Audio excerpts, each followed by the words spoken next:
ওমরে ফারুক রাদিয়াল্লাহু তাআলা আনহুর ছেলে ভুল করে মদ পান করে ফেলেছিলেন। আব্দুর রহমান, ঘটনা ঘটেছে মিশরে। মিশরের গভর্নর তখন আমর ইবনুল আস রাদিয়াল্লাহু তাআলা আনহু।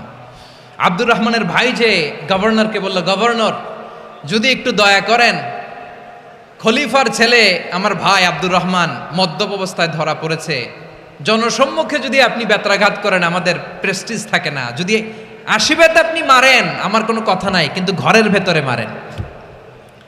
আব্দুর রহমানের ভাইয়ের সুপারিশ শুনে সাইয়েদনা আমর ইবনুল আস রাদিয়াল্লাহু তাআলা আনহু রাজি হয়ে গেলেন।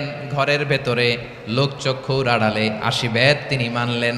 কিন্তু ঘটনাক্রমে এই কথা লুকিয়ে লুকিয়ে ঘরের ভেতরে আশীর্বাদ মারার কথা সাইয়েদনা ওমর ফারুক মদিনা থেকে জানতে পারলেন। মদিনা থেকে তিনি ফরমান জারি করলেন, এই বিচার যেমনটি আমর ইবনুল আস আদায় করেছে এটা প্রকৃতপক্ষে আদায় হয় নাই।